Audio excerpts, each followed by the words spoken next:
day mga kagulong, malapatits. Today, araw nung Huwebes, loading na naman natin mamayang gabi mga lodi. Second lap derby tayo mamaya. So, hindi natin pinakain masyado yung mga ibon natin. Baka di na naman sila matunawan. First lap, meron tayong dalawang cut-off. Sana makabawi sila ngayon. So, na-cut-off natin. Ito, yung bandol. Yan. Tsaka yun, mga lodi, nasa dulo. May kidlat sa mata. So, hinapon sila ng uwi. Hindi ko alam kung bakit. Kada training naman, yung blue bar na yan, ayos ang uwi niyan. Hindi ko alam kung bakit. First lap derby, ganaloko na. Sana maging maayos yung pauwi natin bukas. Second lap derby. Medyo naka-recover naman na yung mga ibon natin. Nakain na sila. Hindi ko na lang sila masyadong papakainin ngayon. And barley lang yung pinakain ko mga lodi. So, nakaraan hindi sila natunawan. Hanggang pag uwi nila nung first lap derby, pag uwi nila dito, sinusukan nila yung mga kinain nila, hindi natunaw. Dahil nagpalit nga tayo ng patuka. And binalik ko sila sa barley. Mukhang hindi sila yung supplier mix mga son. Ayaw nila ng steak. Gusto nila sinangag. Kung naman okay yung mga kondisyon ng ibon natin, naka-recover na sila. Sana maganda na yung uwi nila bukas. Basta mag-clock lang sila na mag-clock. Mga lodi kasi mga lapatid kagulong. Meron pa tayong natitiran 3 laps na. So second lap bukas, meron pa tayong third and fourth para last lap natin, fourth lap derby. So gusto mag-clock lang sila mag-clock and healthy lang sila hanggang dumating yung last lap natin. So pag healthy yung ibon, may chance na makauwi yung ibon natin sa last lap. Diba? Ano naman mga lodi. So hindi na tayo magbabago ng mga nasimulan natin. Kasi nung nagbago tayo ng first lap, nagbago tayo ng patoka, ayun, nagkandaloko-loko yung uwi nila. Na-generate sila. May kinis naman yung ibon natin. Sana lang talaga mag-clock sila. Second lap para maging maganda yung ating karera. So natin, Red Johnson natin, no. 3 yan Yan. So clock yan, 3 na yan. So maganda naman yung uwi nila, nasa 1-1 pa. So syempre yung mga kalaban natin 1-3, 1-2.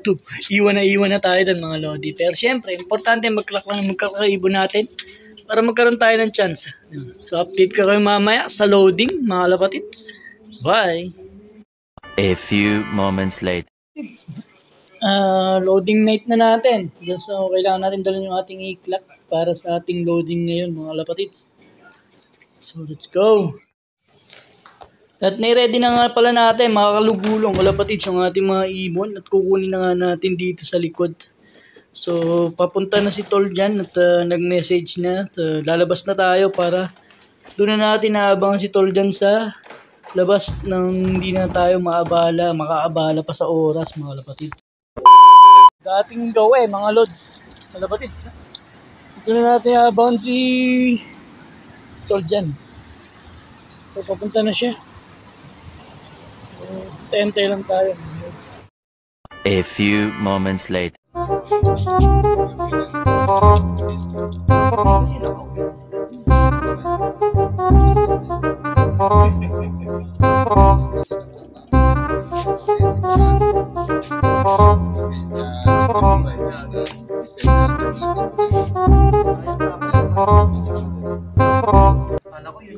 Yun yung mamayani. Yung kapatid niya, minsan nakuli.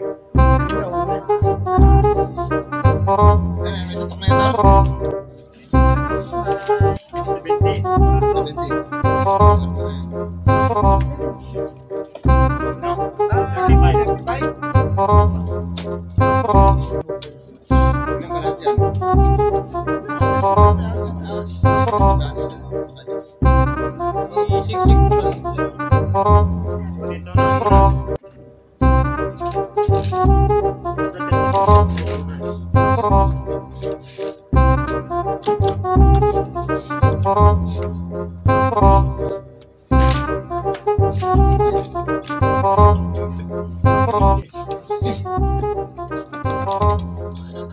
Mabalisan din kayo. Sir, kaya.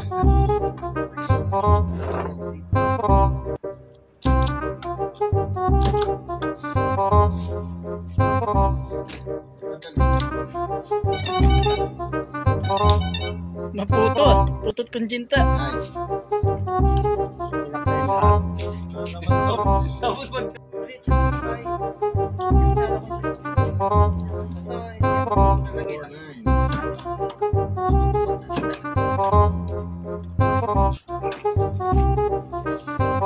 Parang nagsusubo yun. Ha? Parang nagsusubo. May inakay pa yata eh. Yan po ay binaw? May ay bisang? Oh, ang dudungis ng uso eh. Parang nagsusubo eh. Kulang kayo eh.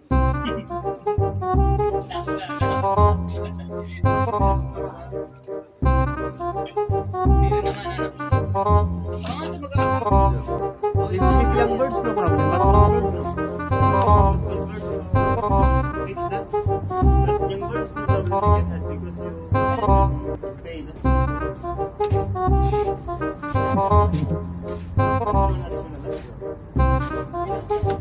You already pay, no problem.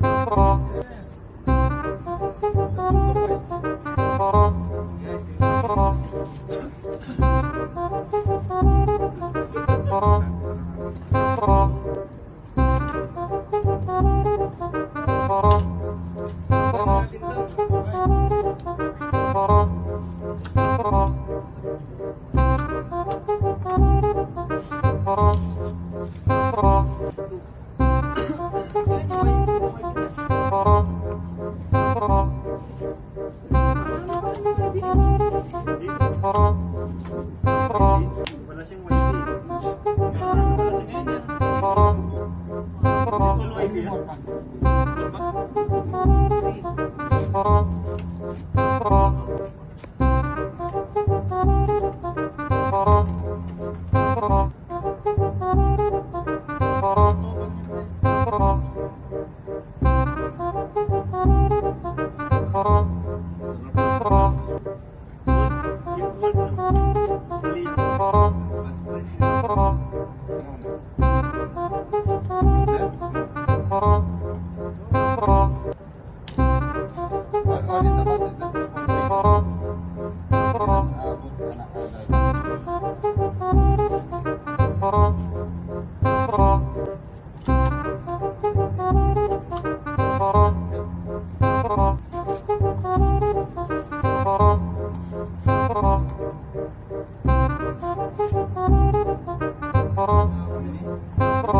Nasaan na yung ano mo pala? Next week na book mo. Yung open mo na white. Nandyan. Isang hit lang yan, tol. Oo nga. Paano Hindi, sabihin mo sa kanila yung number. Sir, yung ano, yung But the thing is, they said they will bring it back na A-clock. They will set up the A-clock. Why we need the A-clock actually? to Yeah. insert the birds inside. So we need to insert this thing. Because I this thought- time, I thought during this, every lap, we need to enter how many birds we load. Ayun mga kagulang wala patid, sa kauwi na tayo. So hinabot na tayo ng ating gabi. So abangan nyo bukas yung ating next video. Abangan second lap derby, Rauda, 174 km dito sa ating lap. So hanggang dito na lang yung video natin. Maraming salamat sa panonood. Bye!